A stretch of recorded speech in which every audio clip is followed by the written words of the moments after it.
ఎండలో వచ్చి కూర్చొని కుటుంబాలను వదిలేసి పిల్లలను వదిలేసి పనులను వదిలేసి ఇక్కడ వచ్చి మనం పోలీసులతో కొట్లాట పెట్టుకోవాలని మన ఉద్దేశం ఏమైనా ఉందా?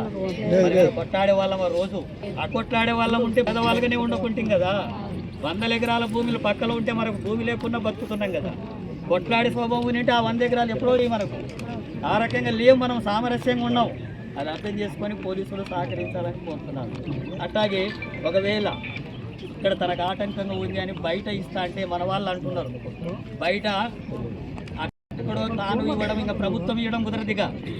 రామోజీరావే 24 ఎకరాలు కొనుగోలు చేసి 700 మందికి ఆయన పట్టాలు ఇవ్వాలా? ఉచితంగా ఇవ్వాలి? ఇస్తాడా? ఉచితంగా ఇస్తాడా? ఉచితంగానే ఆయన ఇవ్వాలి. మొత్తం 700 మందికి ఈ భూమి తీసుకోవాలనుకుంటున్నాం. అది ఆ రూపంలో జరగాలి చర్చ తప్ప ఇంకో దగ్గర కొనుగోలు చేసి అక్కడి నుంచి ఇక్కడ మారుస్తాం, ఇక్కడి నుంచి అక్కడ మారుస్తాం. ఇప్పటికి 18 సంవత్సరాలు అయిపోయింది. అందుకనే ఈరోజు మీ అందరికి కూడా సిపిఎం పార్టీ అండగా నిలబడుతుంది. రాష్ట్ర వ్యాప్తంగా ఎక్కడెక్కడ పేదవాళ్ళకి ఇళ్ల స్థలాలు ఇచ్చి పట్టాలు ఇచ్చి ఇది అన్యాయం. చాలా 18 సంవత్సరాలుగా అడ్డుకుంటున్నారు. ఇప్పుడు ప్రభుత్వ అధికారులను కానీ పోలీసు అధికారులను కానీ సిపిఎం పార్టీగా డిమాండ్ చేస్తున్నాం. మన అందరి తరఫున కూడా డిమాండ్ చేస్తున్నాం. ఆ గేట్లను వెంటనే మొత్తం తొలగించాలా, ఓపెన్ చేయాలా. రెండవది ఆ రోడ్డు మొత్తం ఆక్రమించినటువంటి రోడ్డు, అది ప్రజల రోడ్డు, ప్రజలు ఉపయోగించుకునేటట్టుగా చేయాలా. లేకపోతే రామోజీరావు ఇక్కడ మన స్థలాలకు సంబంధించినటువంటి భూమికి వాళ్ళు అడ్డు రాకూడదు. ఇప్పటి వరకైతే వాళ్ళు రాలేదు. వచ్చినప్పుడు వాళ్ళ మీద కూడా కేసు పెట్టాల్సిన పరిస్థితి వస్తుంది. కానీ ఆ రెండింటి మీద కేసులు పెట్టాలా. అట్లాగే ఆ 300 ఎకరాల భూమికి సంబంధించినటువంటిది ఆక్రమించుకుని ఉన్నాడు. ఆ భూమి అంతా కూడా పేదలకు పంపిణీ చేయాల్సి ఉంటుంది. ఆ కార్యక్రమాన్ని కూడా జిల్లా కలెక్టర్ కానీ ఉంది.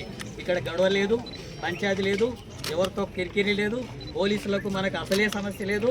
వాళ్ళు కూడా దీన్ని అర్థం చేసుకొని మా భూమి మీద మేము వచ్చి ఉంటున్నాం, మా స్థలం మీదనే మేము వచ్చి కూర్చున్నాం.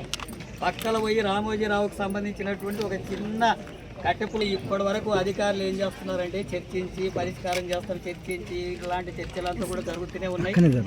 ఈసారి గేటు కాడ అడ్డుకున్నారు కానీ పోయినసారి మన గేటు కూడా అడ్డుకోలేదు.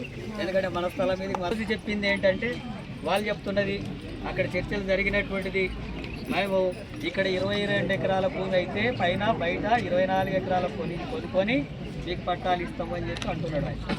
అయితే ఎక్కడి భూమి అది?